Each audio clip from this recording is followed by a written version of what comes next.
Commonalities, both of us are crazy. I didn't want to have a boss, so I did this by myself. I wanted to be the boss. So it's more like the professional dating sort of thing, right? So yeah. So even agents who are inside our company are not trained like that. And all of the Tamil Nadu now they get served from me. That's what he did. Any business which works with consumers directly, why somebody has purchased, why somebody has not purchased, and making use of the data finally for them to scale up is what we do. If you really want to be an entrepreneur, there is a calling inside. You know you want to be doing this. There is a customer who will for sure return to you. Give this customer a loyalty point. We have close to 150 customers and now we are heading towards automobile and real estate.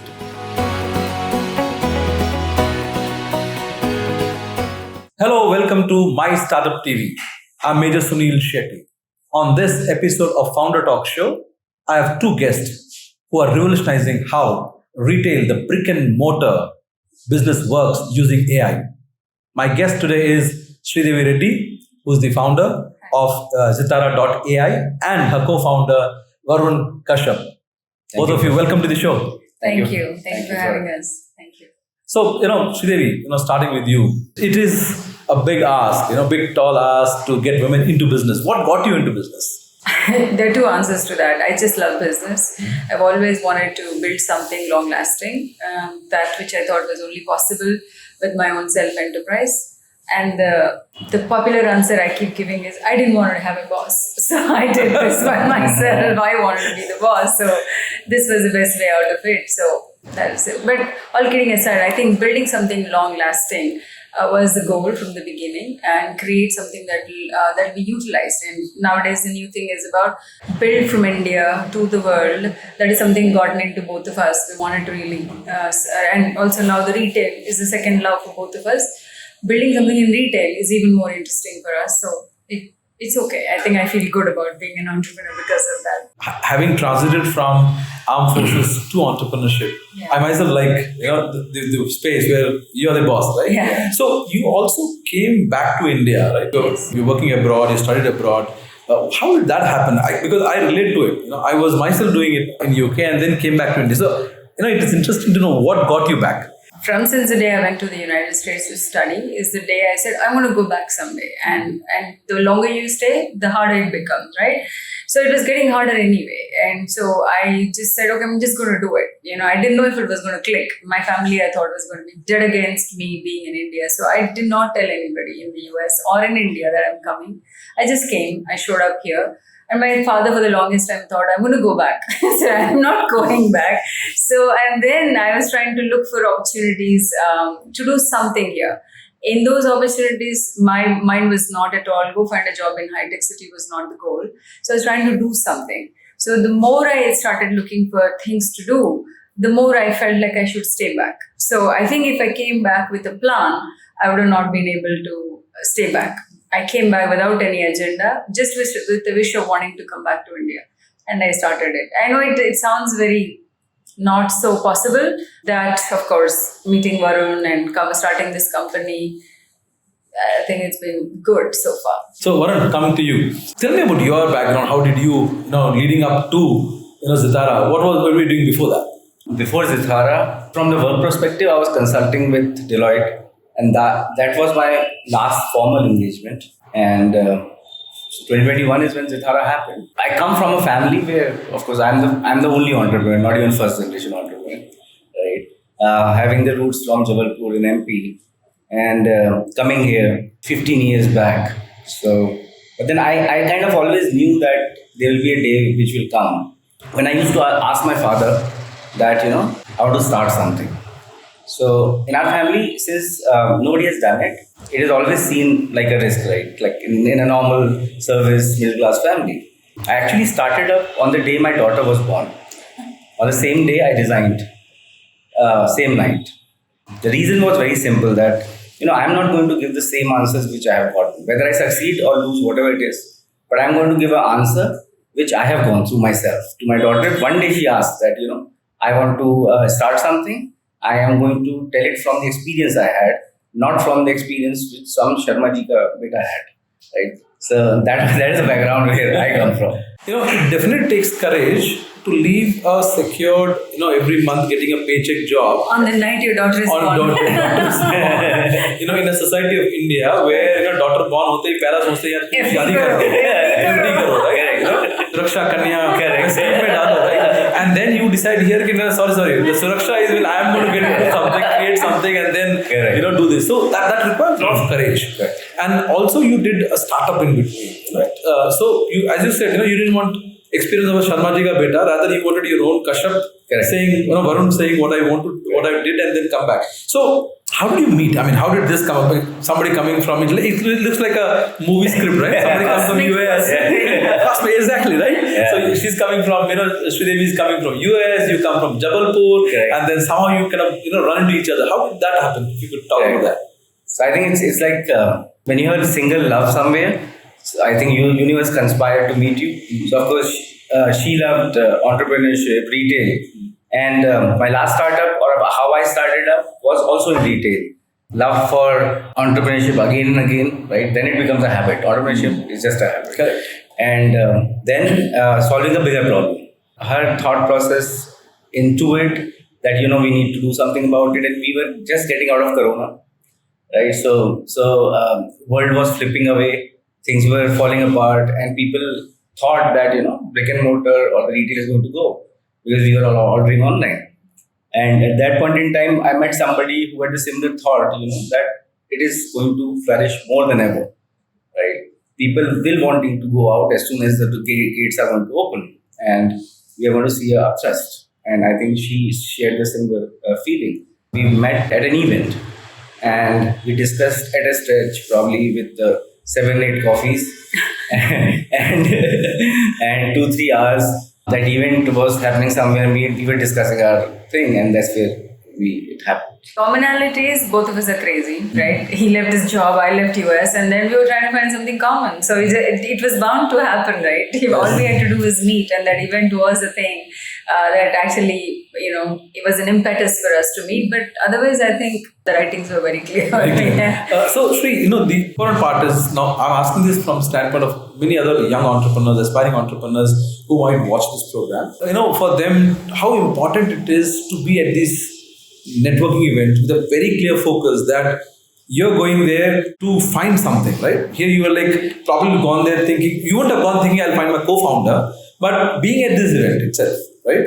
And searching for that. And then when you find somebody, you sit and spend, as you said, multiple coffees you had, and then finally you said, okay, this is so it's more like the professional dating sort of thing, right? So yeah. So networking helps, definitely one of the top of the things for any entrepreneur to find, if not co-founder, to find a way of thinking of what things are going, right? So networking events open up for that, and the title of the event itself will talk about what they're going to discuss. Sometimes it is disappointing. Most of the time you will find or you will learn something. That's the personal experience.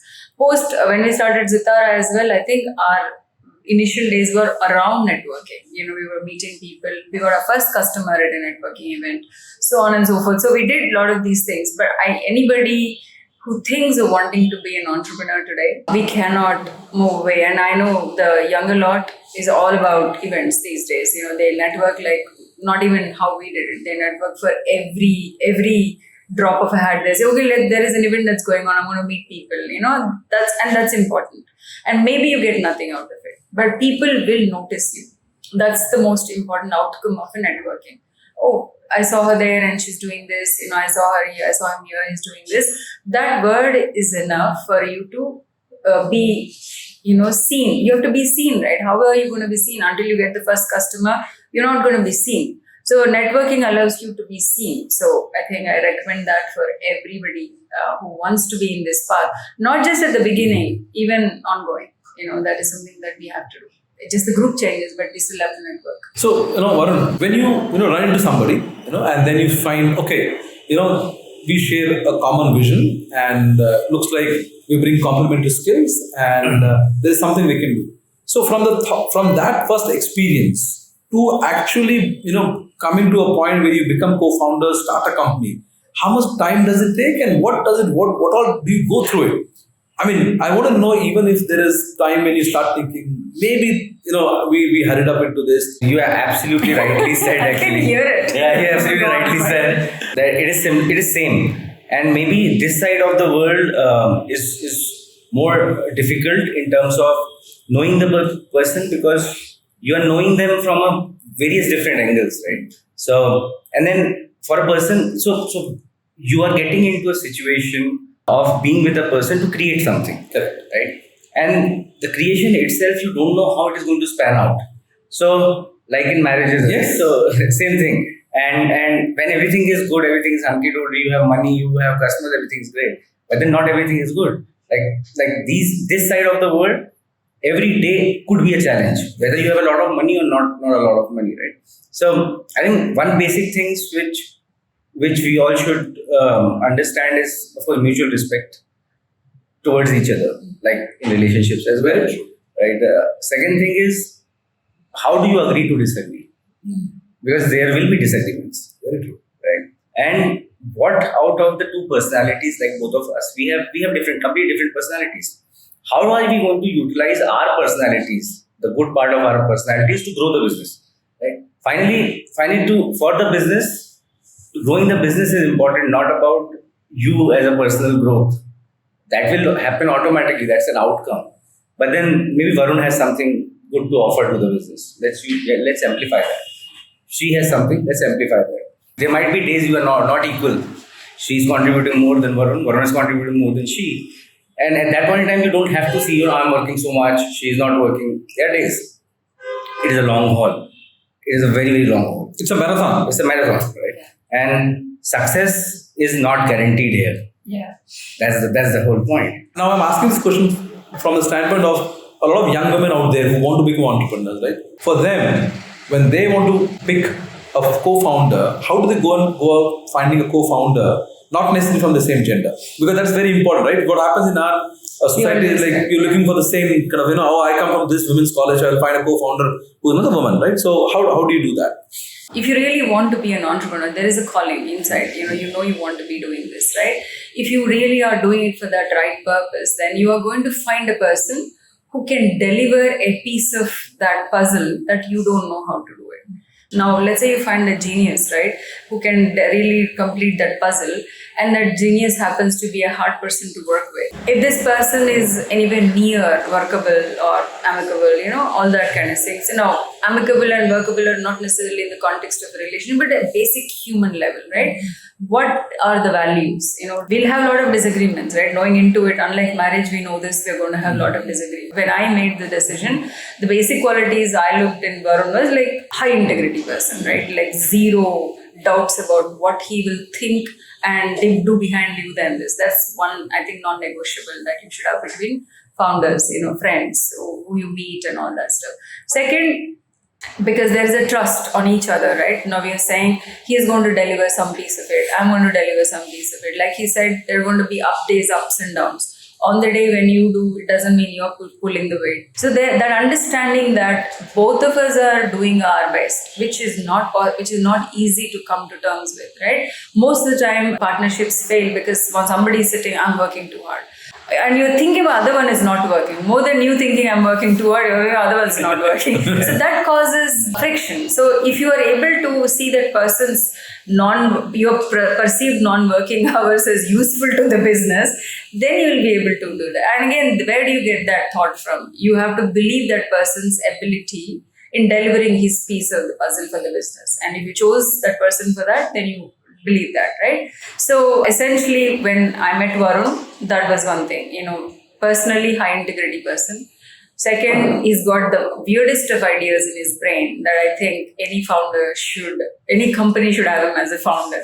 Not that I'm letting him go now, or he's going, but I think he's that way. I think we've been very fortunate like that. So now changing the gear and understanding what the business you guys are doing, right? So do you want to talk about what the business is all about? Zitara.ai, what do you do?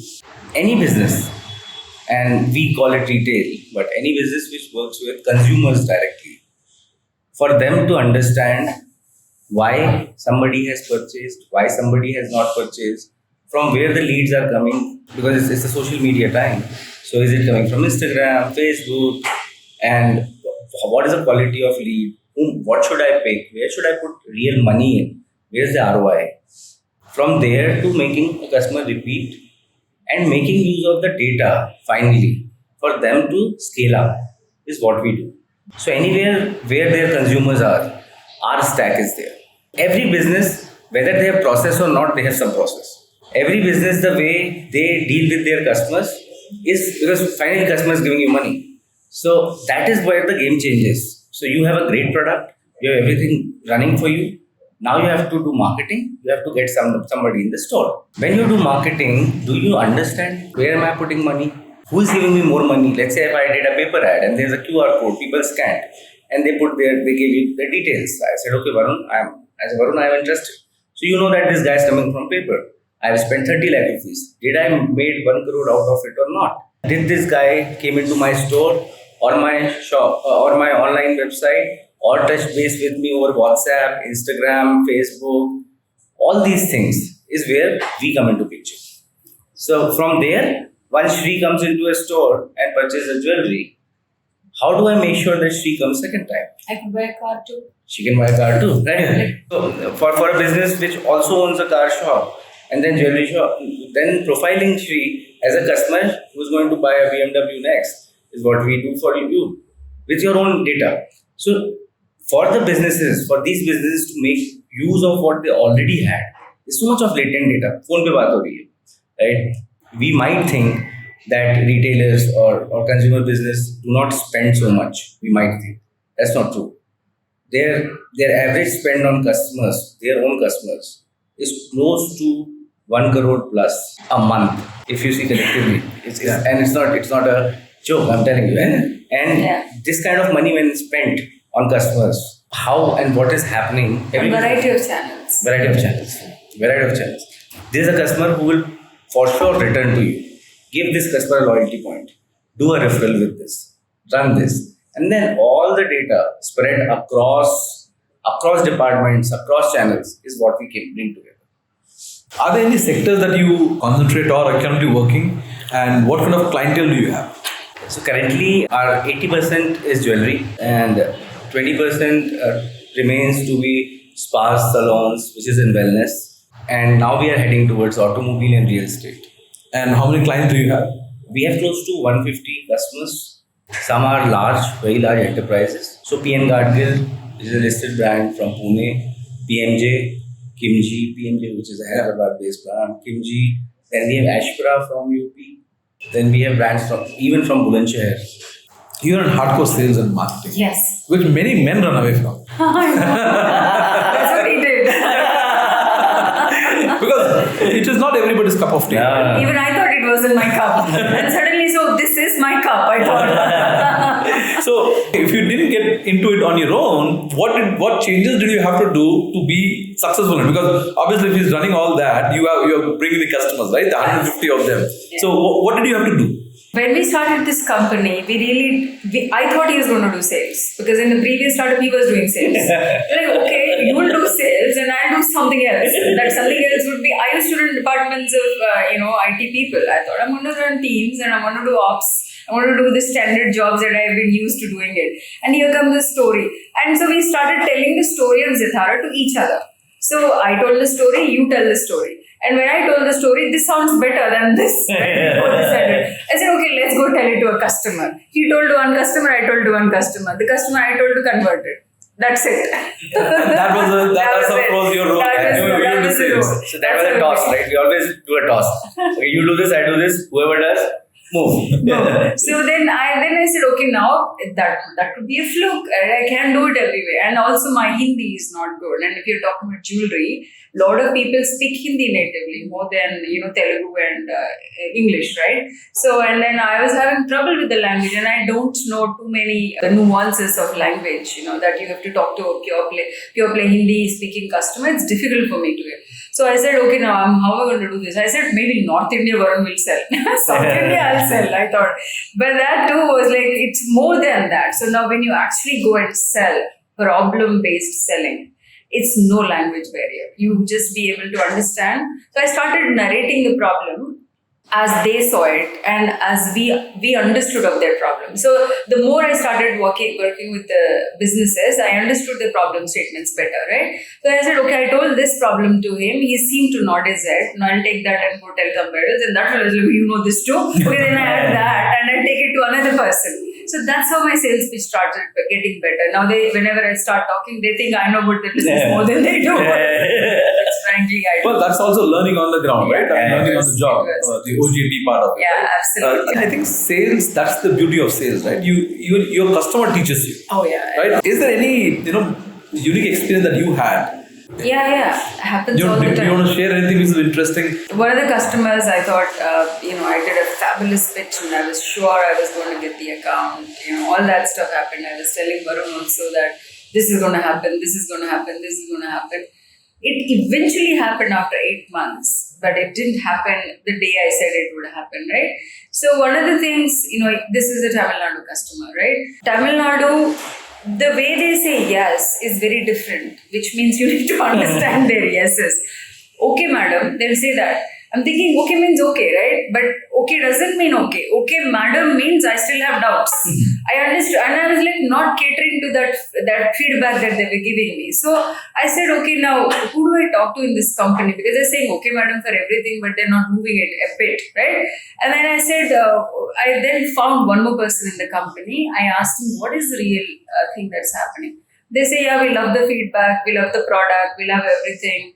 But there is that one department who's not even ready for this yet. So now how do I convince, right? So now the story is Tamil Nadu, retail business, a lot of men, in this business, a lot of men work, right? A lot of men come with a lot of egos, whether we like it or not, men come with a lot of egos, sorry. A lot of egos, right? So now especially when a woman is selling, I've seen that, right? So they're thinking, okay, maybe she doesn't know technology. She's saying something because she knows how to talk. That was the thing. And so this person, I was not able to convince him about my technical understanding of the product and his business. So that is where he was stalling it. He was thinking that somebody other male will come and sell it. I'm like, okay, so now I told no mail is coming. I'm selling it. Right? Now I told this other guy. Definitely not now. Definitely not now. Now I'm going to sell it. So then he gave me a clue. Can you start the conversation by using the word sir? Oh, I can do that. I did that. And it closed. Wow. See, that is the understanding of culture, local culture, right? So very important, especially if you're in sales. Yeah. Understanding what the local culture is all about. Yeah. That's see, the word sir changed again, right? And all of the Tamil Nadu now they get sir from me. Like I don't even wait for them to ask me to say sir. It doesn't matter. So much so that we were in an exhibition and we created a AI agent that you scan and it will basically talk to you over WhatsApp about Zithara. And we created in such a way that it basically says G. So Varun Ji. Hello Varun Ji. Yeah, hello Varun sir. Yeah. So even agents were inside our company are not trained like that, right? To sell. Yeah. So AI also knows that. And after that, I think even culturally also in the organization, I tell the team members, if you're interfacing with the customer, if it's a North India customer, you should suffix it with a G. With South India, Garu. Or G, or sir, whatever works, right? But we are not taking first name, which I got used to in the West. That's really what I changed very big. So, Varun, retail is one part, you're using AI now, okay? For the understanding of your potential customer, can you take one case study and tell us, or one customer and say, how do you apply your solution? How does it work? What can the data points be, and how do you analyze that, and what kind of information do you give them, which can be used for generating more sales? So I'll basically take two very small case studies. One is very, very, very innovative solution. One of our customers, they sell gold coins over Amazon. Now their problem statement. When they were able to do good sales, Amazon takes 18% in a gold coin, which will only make 3%.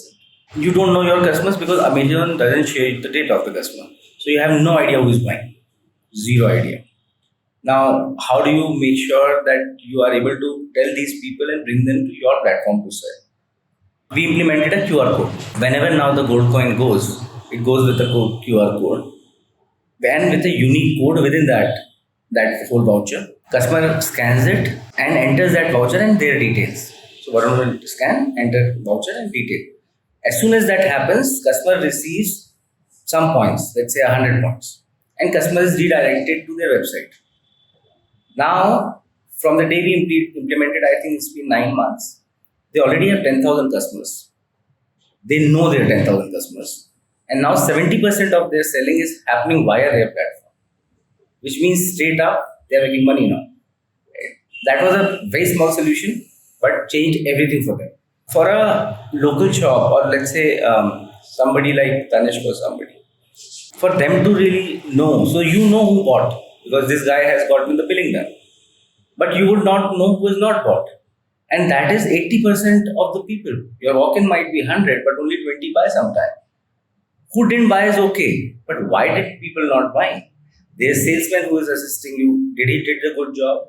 What happened? So we have an app which goes to all the salesmen, and it just just don't have to key in the data. You can also talk to that app. Like there are people who might not know how to or don't have time to key in the data and all these things. It might be so tedious. You can just talk and say, this customer came, this happened, and he or she didn't buy because of the price, or because they didn't like the product, or we didn't have the category. So now this data is getting enriched. What does this data means? This data means, now let's go back to marketing again. So whenever you are marketing, you need customers like your best customer. Let's say your best customer is Varun. You need every customer to be like best customer. So on Facebook and everywhere else, you create custom audiences. You basically create an audience and tell Facebook, target this person. For them to know that who was their best customer and feed it back to Facebook and Meta was a humongous task. Because these are not online businesses. They do not do it directly. By the time they do it, time is already gone. We have a channel where it automatically feeds data back to their ads which are running, which makes the return on ad spend much more and higher than what it is today. People who do not buy, they automatically get segmented and go to custom audiences where they will start seeing your ad again and again. So these kind of trackings for an offline business was not even possible earlier, and we made it possible. Coming to something that you are good at, right? All this, you talked about looks amazing, but then it comes with a cost. So for a small businesses, how affordable is it? Is it a subscription based? Is it one-time cost? How does it work? And if you can give some numbers, it will be great for the potential customers to understand what pricing point they're looking at. So with the set of features that we sell, I would say it's cheap what we're selling it at, right? There is no other product in this country. I'm not even exaggerating there. It's real, that actually has the length and breadth of the understanding of the customer life cycle with the business like the way Zitara does, especially if you're an offline first retailer, right? So of course, when I do the sales pitch, I talk about all these little hours and all that, and then I finally say the price, it is small at that point, right? So we do, most of the retail businesses that we do have multiple stores or data or the modules that they're interested in. So we do 3-way pricing. So if you feel like my only problem today is I want to know where the leads are coming and I want to really understand the ROAS of my spend, etc., we give them the lead module, and that lead module we sell it at 25,000 per month, right? And if you say that I have one store, but I want to do Google My Business, I want to lead and everything and all that stuff, but I only have few users, I don't have multiple users, only me, 4 people. We can give, at that time, we invoke something called by store pricing. That starts at 20,000 for the first store. By store it changes. So now, another third one, which is enterprise implementation, is by data. If you have data above 1 lakh, there's a price. And, beyond 2 lakhs, you're becoming an enterprise. And it's usually the custom pricing. But for any entry level, if you're a 2-3 outlet shop, it's going to be the store pricing. Or they may say 2-3 outlets, I will say, I'm okay with this lead module, and you're good, you get it at 25,000. And we do, it's a subscription. We do take monthly money. Usually we take yearly payment upfront. And we also do a lot of support, because as much as this tool is very understandable in terms of talking, but when you want to sit and use it, you definitely need a person to guide you. And so we offer onboarding support, dedicated account manager and all that stuff, so that they don't have to worry about how to use this feature and things. So we handhold them to learn it. What's your next goal? What are you looking for? Are you looking for raising fund? And if yes, how much? And is there any specific industry or investor that you're looking at where you because they fit into your business, because you want to raise investment from somebody who fits into it. So if you want to talk about that. Yeah, we are definitely looking to raise money. I think post-April, we're going to start that work. And this money that we're raising is to grow, right? We obviously have initially raised the money when we started the company with grants and, women-only funds, so on and so forth. We got all that from government, and we got some HNIs and family offices as well. So, and that situated us in terms of building the product and acquiring the customer base and proving the product market fit. All that has happened now. So now we are all about scaling. Now for the scale, we are looking at, of course, 2 million is a ticket that we are looking at to raise. That way it actually allows us to go into a sizable SaaS company format that we are intending and all that. We are looking for an investor that understands the offline retail challenging space. As much as it is a SaaS product, it is also an offline problem that most people haven't grappled it yet, right? If you talk about this case study of Mama, it's easy to understand because Amazon has done it, everybody has done it. Everybody seems, it's very easy. Advertise and you can understand the clicks, you can do everything. But play that forward for Mama Earth also. If it came offline, what's happening at the offline stores? And every online brand today, if it has to be successful, it should have an offline footprint, which is the story of Nykaa, which is the story of Mamaearth. Everybody is opening out offline. But if you look at a holistic technology for offline first, if you started offline first, you don't have one. So the approach to offline is very, very different from the investor community is what I've noticed by way of their questions and all that stuff. So I wish somebody understands that space and comes forward to give money. We're waiting for money. Give us the right check. Currently you are in India. Are you looking at international market? And as a salesperson, what are the areas you are interested in? Yeah, so India first, and then of course Dubai next.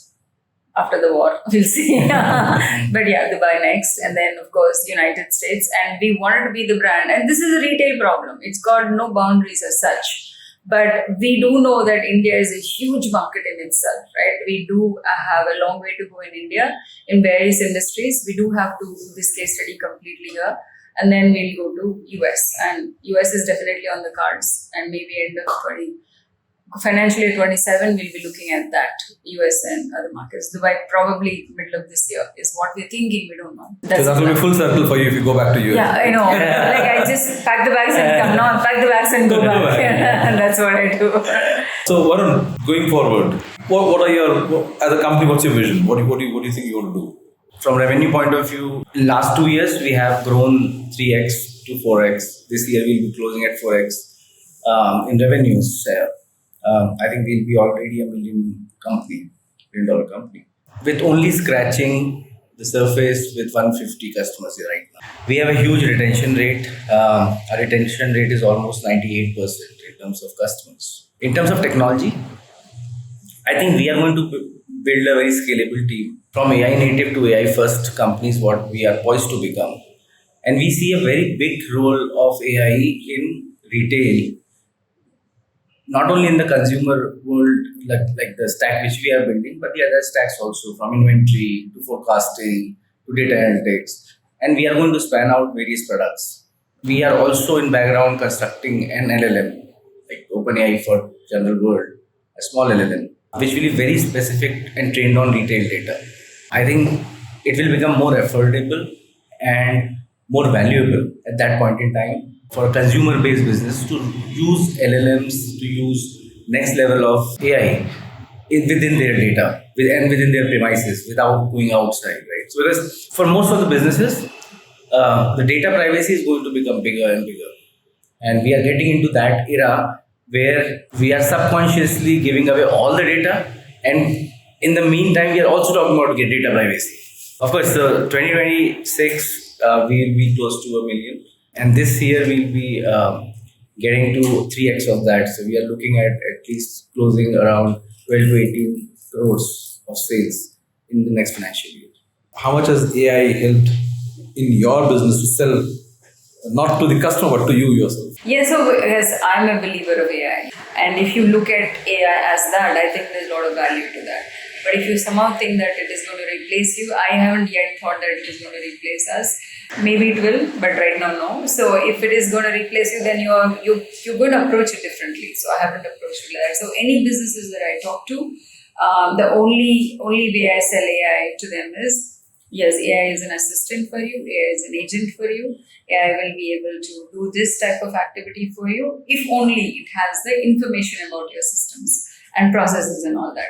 So let's work on building your data first, and then AI will come handy. Like he's saying, it's going to give a CEO. Yeah, fine, I'll deploy a CEO. But even to that, I need to know the knowledge of the business, and that today is disintegrated. So we are now saying the one singular problem that all these businesses have is data in silos, right?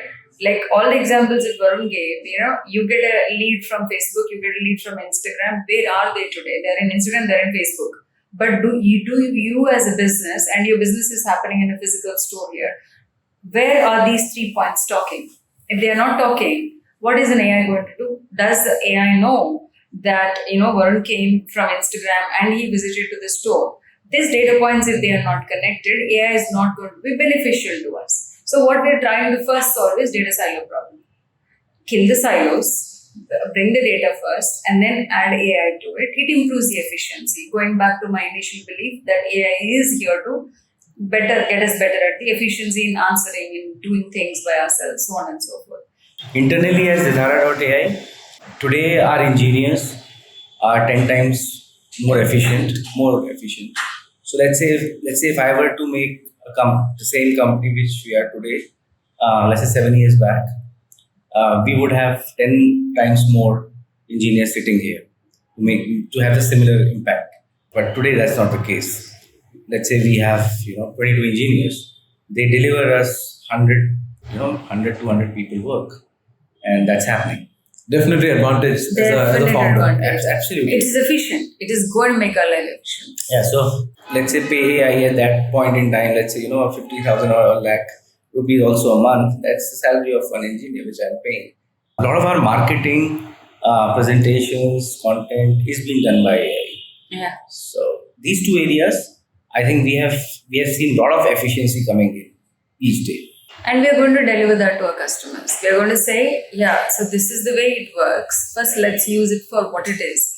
Then it will imagine and tell you whether you're going to be in business next year or not. That is not the case for the AI, So those kind of things. So Varun, finally, any message you want to give to the aspiring entrepreneurs who are in the early stage? My major learning has been that entrepreneurship is like traversing the water. It doesn't have a single path. Don't believe in a single path. Everybody will have their own path. Be absolutely ready for change and pivots. You might find something better. In the times we are today, technology is changing rapidly. So you might started with an idea of A, and you might end up in Z, or maybe 1, 2, 3 also. But just be adaptable to it. Sri, what about you? Yeah, so be like water is what I like the most. And not just for technology, even business is a challenge every day. When you do it, where some customers are angry with you, some are super happy with you. So there is no day that you can imagine like the day before, right? Apart from that, then the finances, right? While all this is, if you don't have it in you, that I'm okay not to make money from this startup for some time, don't go into startups. It is a grueling experience when it comes to monies and how family members will treat you at that time. There's no good news, at least for the long time, right? So if you have that wherewithal in you, and the reason why you want to become an entrepreneur is absolutely clear, you should do it. Just don't do it because Sharmaji's beta has done it. I'm just circling it back there. You do it because you want to do it. And that means any challenge that comes along the way becomes easier to handle. I cannot say it ever will be easy, right? Money is the biggest killer of enterprises today, and of course that's another topic for another day. But you should know how to do financial planning correctly. A lot of startups spend money in different ways that are not necessary at that point in time. Everything is necessary, but at that point in time, and unless you have that approach of I have to keep money for the next 12 months to do this experiment, it's not. You're going to have heart attacks. You're going to have multiple things, or fightings. All kinds of things. Screaming at each other. And if you're lucky, if you have a co-founder to scream, but there are some startups that there's a single founder. So I don't know what they're screaming at. But the screaming is common. It is happening. But I'm saying, it requires a lot of grit and determination. Otherwise, it is not gonna. You have to be absolutely be frugal. If you think, because we got the funding, we're going to spend it all on our something activity. No, then you're going to find yourself there, because every rupee that we get, we have to show some results. So finally, guys, before I let you go, MyStartup TV, we are a media house for entrepreneurs like you, right? And I'm sure you guys have run into us. What do you think about the kind of work we are doing? As we started, and even today, the world which we are living in, exposure is the biggest thing, right? So you might be sitting somewhere and doing an amazing work, but if world doesn't know it, what's the point, right? So I think you are doing a tremendous job of bringing us out, entrepreneurs like us, and talking not difficult questions, but the questions which were difficult and made what we are today and tomorrow, whatever we are doing. So each question you ask is a question which I also have to ask myself, right? To go back and ask and answer. I think that's a tremendous job. Thank you for doing that. Yeah. Thank you. Thank you. Yes, Sri. Yeah, I think it's a great platform for, I think, every business, startup, everybody who's starting something need a voice and table and all that stuff. You're providing it, and I think the story revolving around MyStartup with the visual, with the video, I think it is good because it also captures our emotions while we're talking about it, not just our voices and the stories in the book. So this I like a lot, that it is a TV format more than just a write-up. So I think that takes us closer to the audience. They can actually see who the people are behind the company. And of course, this is a great platform to answer some of the questions, right? These probable questions are there for a lot of people, and maybe some they know the answers, maybe some they're evaluating. And we are no startup here on this platform will propose everybody become entrepreneurs is not what anybody can say. But I think it's a good platform to learn, and for us as a company as well, it's a great opportunity. I think as entrepreneurs, as media, it's very important to have a common ground, a bridge to connect them. And Connection IMAC did a great job bringing us together. And I think more and more startups should use this platform where they get connected, take their stories through the media, through their platform. Thank you, Connection IMAC. Thank you, Connection IMAC.